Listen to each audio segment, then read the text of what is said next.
Hello, good morning guys. Bali ito ang before na pag-start ko ng paglilinis ng motor ni Kuya G Travel. So subscribe niyo po siya sa kanyang YouTube channel. Ito po ang kanyang Yamaha Pasio.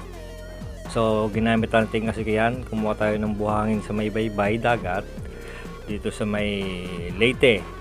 So kailangan natin siyang linisin. So let's start.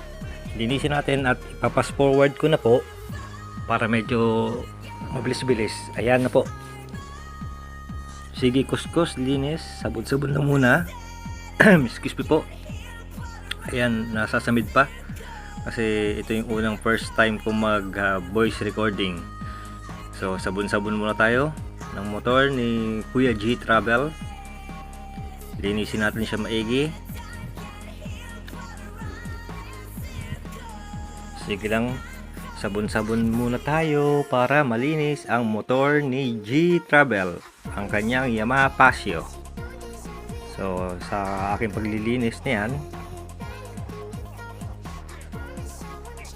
talagang sinigurado kong malilinis ang bawat sulok niyan, pati ilalim niyan.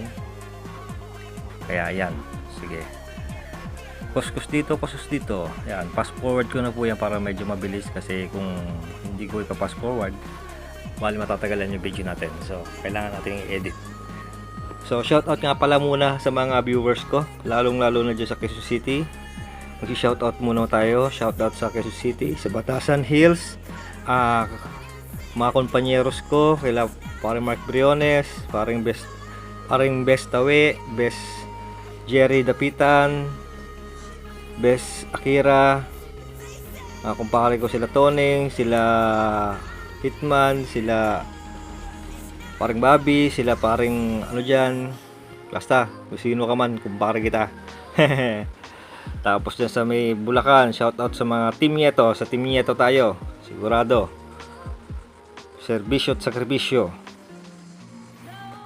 At sa aking mga kaibigan dyan, kila Rolando, kila Sir Joax, kila Sir Bato Malaki dyan sa may Mindanao, kila paring Pama, kila paring Cardo, sa lahat dyan, kila Kuya Marlon, kila Kuya Dave, shoutout sa inyo lahat dyan sa Bulacan. At shoutout sa Giwan, Eastern Samar, sa mga relatives ko, mga Padrigues, Baldecunsa. Yan, shoutout po sa inyo. At shoutout din po sa lugar na sa mother side ko, mga Padpad, Dimalaluan, Huayno. Yan, shoutout po sa inyo lahat. So ito, pagpatuloy natin. So ito, nag-washing na ako, nagbabanlaw na, bomba ng bomba, kasi unlimited ang tubig namin dito, kasi may poso kami.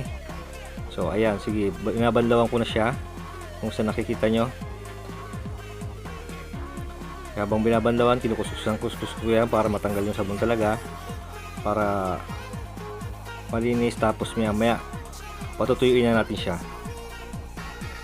So eto na nga, bomba ka ng bomba. Eto na nga, banlaw na tayo, banlaw. So para magamit natin uli ang motor ni G Travel, kailangan malinis. After gamitin, linisin. So yun na nga.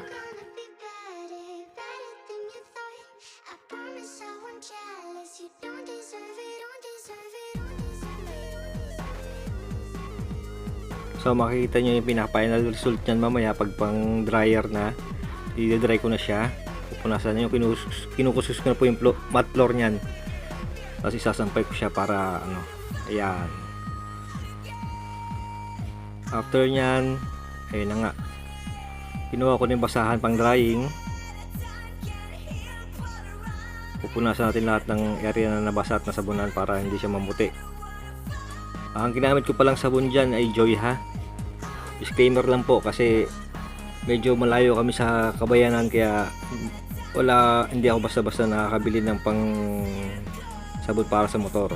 So pwede na yung Joy.